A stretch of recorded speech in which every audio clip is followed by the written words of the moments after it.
Job లేక ఇబ్బంది పడుతున్నారా? అయితే మెడికల్ కోడింగ్ మీకు మంచి ఆప్షన్. వెంటనే కాల్ చేసి కోర్సులో జాయిన్ అవ్వండి. అమ్మ నమస్తే. నమస్తే అమ్మా జయలక్ష్మి.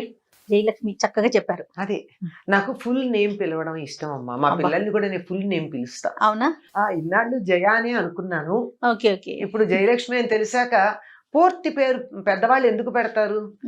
ఒక ఉద్దేశంతో పెడతారు. పూర్తి పేరుతో పిలిస్తేనే ఆ పేరుకి అందం. అబ్బా వింటానికి భలే ఆనందంగా ఉంది. అందరూ జయానే అంటారు తప్ప జయలక్ష్మి అంటారమ్మా. నేను చక్కగా జయలక్ష్మి అంట.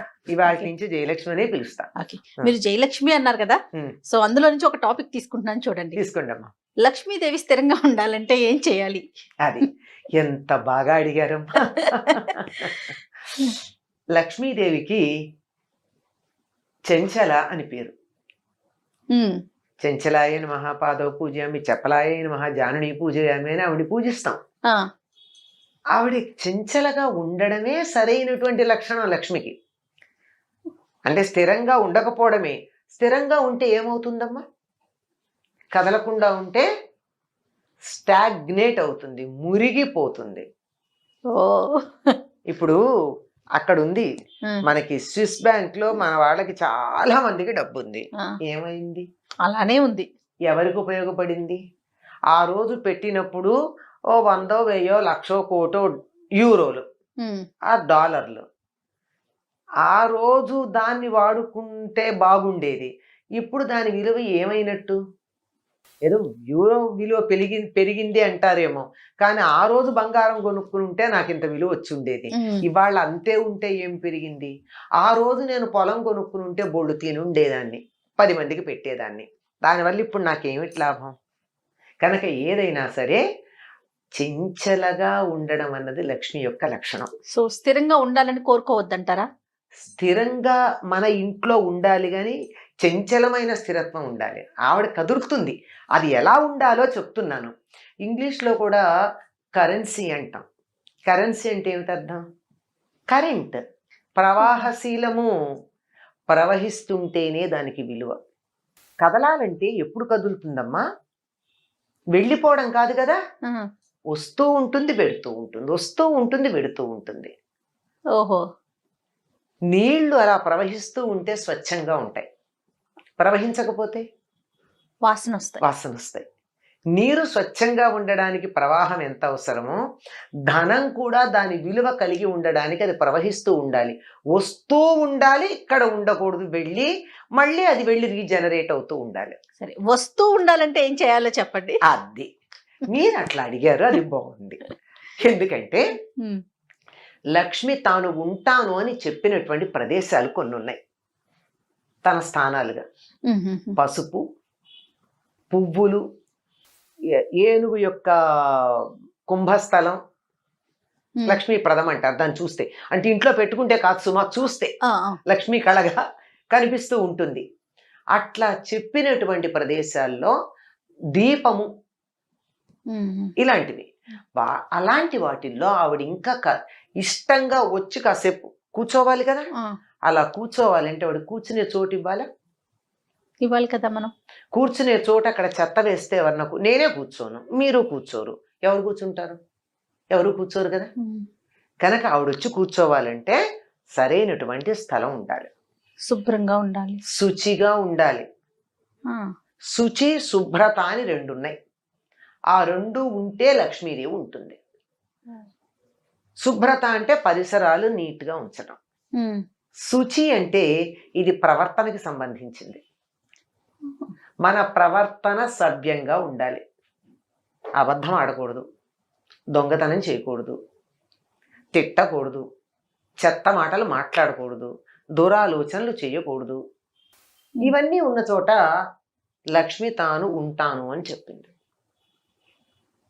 ఇల్లు నాకు డబ్బు కావాలి, బాగుంది, కానీ ఇల్లు చిమ్ముకునే ఓపిక లేదే. ఇల్లు శుభ్రంగా లేకపోతే ఆవిడ వస్తుందా? ఏదో కష్టపడి ఇల్లు చిమ్మా, లేకపోతే ఎవరితో పెట్టి చిమ్మించా, కానీ నా బుర్రంతా చెత్త. ఎవరిని మోసం చేద్దామా, ఏం అబద్ధం చెప్దామా, ఏ దొంగ ఎక్కడ ఏది కొట్టేద్దామా, వీళ్ళు నాశనం అయితే బాగుండు, వాళ్ళు అడుక్కు తింటే నాకు సంతోషంగా ఉంటుంది, ఇలా ఆలోచన చేస్తూ ఉంటే అటువంటి చోటుకి లక్ష్మీదేవి అడుగు పెట్టదు పెట్టదు పెట్టదు. మనకి వరలక్ష్మి వ్రతం మొన్ననే అయింది. అవునమ్మా. వరలక్ష్మి వ్రతం కథలో ఏముంది ఆవిడ గురించి చెప్పారు? చక్క ఆవిడ అందరికీ చెప్పారు ఇట్లా అంతేకాదు, పూజ ఆవిడ ఏం చేసుకోండి చేసిందా? వ్రతం. తనంతట తానుగా వచ్చి ఇవిడ కల్లో కనిపించింది. ఆవిడ ప్రవర్తన ఎట్లాంటిది? అత్తమామని సజావైన ప్రేమగా ప్రవర్తన. చూసుకుంటూ, గయ్యాళి కాక హితంగా మితంగా మాట్లాడుతూ, ఉన్నంతలో సంతృప్తిగా చిరునవ్వులను చిందిస్తూ ఉండేది. ఇది ఉంటే చాలు కదా. మనం అంటూ ఉంటాం కొంతమందిని చూసి, బా ఆ మొహంలో లక్ష్మీ కళ ఉట్టిపడుతోందండి అంటాం. లక్ష్మీ కళ ఉట్టిపడుతోందంటే అందంగా ఉన్నారనా? వాళ్ళు ఏం పెద్ద అందంగా ఏం ఉండరు. లెక్క ప్రకారం చూస్తే పెద్ద కళ్ళు కావు, కోటేరేసిన ముక్కు కాదు, మంచి రంగు కాదు, ఏమీ కాదు.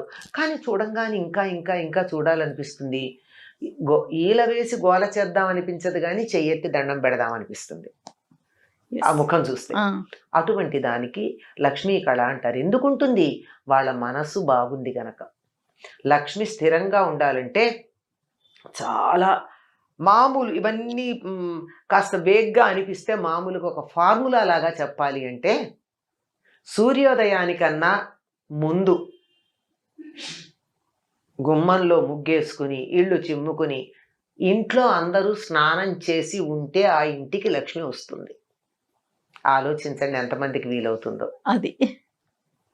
సూర్యోదయం తర్వాత మంచాల మీద మనుషులు కనపడితే ఇప్పుడు మన పని లేదులే ఇక్కడ అని అలా ఆవిడ వెళ్ళిపోతుందట, గుమ్మం దాకా వచ్చి కూడా. ఆ లోపలే అందరూ మెలకువ తెచ్చుకోవాలి. పాచి బట్టలు, పాత బట్టల మూటలు, చెత్త, బూజు, దుమ్ము ఉన్న చోట లక్ష్మీదేవి అడుగు పెట్టను అని చెప్పింది. సాలీడును కూడా స్త్రీ అంటారు, అయినా సరే ఆవిడ సాలీడు ఉంటే ఆవిడ ఉండదు. బూజులు వేలాడుతున్న ఇంట్లో, పాచి ఉన్న ఇంట్లో ఉండదు. స్పష్టంగా చెప్తుంది. విప్పిన బట్టలు దరిద్ర హేతువులు. మనకి ఒక జానపద గేయం ఉంటుందమ్మా, ఇంట్లో ఆడవాళ్ళు పాడుకుంటారు, ఆడవాళ్ళు పాడేదే. లక్ష్మీ జ్యేష్ఠ సంవాదం అది. ధర్మరాజు యూదంలో ఓడిపోయాడు, అరణ్యవాసానికి వెళ్ళాలి, సంపదలన్నీ వదిలేసి అంటే జ్యేష్ఠాదేవి బాధపడుతుంది. ఆయన దగ్గరికి ఎట్లా వెడతాను, నేను వెళ్ళగలిగిన లక్షణం ఒక్కటి లేదు ఆయన దగ్గర ఉంటుంది జ్యేష్ఠాదేవి. కట్టి విప్పిన బట్ట కట్టడే రాజు, ఆడి విడిచిన నీరు ఆడడే రాజు. ఎట్లా పెడతానమ్మా నేను? ఒకసారి కట్టుకున్న బట్ట మళ్ళీ కట్టుకోడు, ఆయన దగ్గరికి ఎట్లా పెడతాను? ఒకసారి కట్టుకుని విప్పిన బట్ట దాంట్లో జ్యేష్ఠాదేవి ఉంటుంది, అంటే మలినం ఉంటుంది కదా. అవును. అందుకని ఆయన ఎప్పుడు అట్లా ఉండడు, శుచిగా ఉంటాడు కదా, నేను ఎలా పెడతాను ఆయన దగ్గరికి? ఆడి విడిచిన నీరు ఆడడే రాజు. ఒకళ్ళు స్నానం చేసి వదిలిపెట్టిన నీళ్లు మళ్ళీ స్నానం చేయడం. అంటే మన వాళ్ళు, మీకు గుర్తుందో లేదో, ఇంట్లో చెప్తారు, ఒక పూర్వకాలం 10 మంది ఉన్న కుటుంబాల్లో ఒకళ్ళ తర్వాత ఒకళ్ళు స్నానాలు చేస్తూ ఉంటే, ఒకళ్ళు స్నానం చేశాక మిగిలిన నీళ్లు పారబోసేస్తారు తప్ప అందులో ఇంకోళ్ళు ఉన్నాయి కదా అని వాడరు. ఒకళ్ళు స్నానం చేసి వదిలిన నీళ్ళని ఇంకోళ్ళు స్నానం చేయకూడదు, అది దరిద్రం. ఇలాంటివి ఏవైతే ఉన్నాయో ఇవన్నీ చాలా చెప్తాయి. చేటలో పళ్ళను చెరపడే రాజు, ఇలాంటివి చెప్తుందంటే. అంటే పాపం లక్ష్మీదేవి కూడా ఉంటుంది, నిజమే, మరి నేను మాత్రం వదిలిపెట్టి ఎట్లా పెడతాను ఈ లక్షణాలు ఉన్నవాడిని అని లక్ష్మీదేవి ఉంటుంది. సో తాను వెళ్తాను అంటుంది. ఈవిడేమో నేను ఆయన్ని వదలలేనంటుంది. ఇలా జ్యేష్ఠాదేవి ఉంటే ఆయన దగ్గరికి నేను వెళ్ళలేను, ఒక్క లక్షణం కూడా లేదు నేను వెళ్ళాలంటే అని ఆవిడ అంటుంది. ఇవి లక్ష్మీదేవి ఉండాలి అంటే, అంటే మొట్టమొదట ఇంటిని, ఒంటిని, బుద్ధిని శుచిగా పెట్టుకుని సత్ప్రవర్తన కలిగి ఉంటే లక్ష్మి అంటే కరెన్సీ ఏమో తెలియదు కానీ అన్ని లక్ష్ములు ఉంటాయి.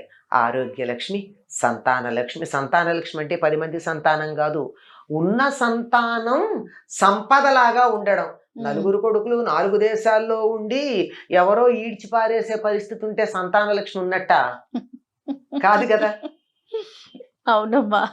సంతానం వేరు, సంతాన లక్ష్మి వేరు. లక్ష్మి వేరు కదా. ఇలా అన్నీ కూడా లక్ష్ములు ఏది మనం కావాలని కోరుకుంటామో అటువంటి సంపదలన్నీ ఇటువంటి సత్ప్రవర్తన కలిగినటువంటి చోట ఉంటాయి. మరి లక్ష్మి కావాలంటే ఎట్లా ఉండాలి? ఖచ్చితంగా శుచిగా శుభ్రంగా ఉండాలి. నోరు కూడా బాగుండాలి. అది మనుషులమే కాదు, నోరు కూడా. నోరు బాగుండాలి, మంచి మాటలు రావాలి నోట్ల నుంచి. అద్భుతం అమ్మా. Thank you. నమస్తే. నమస్తే అమ్మా.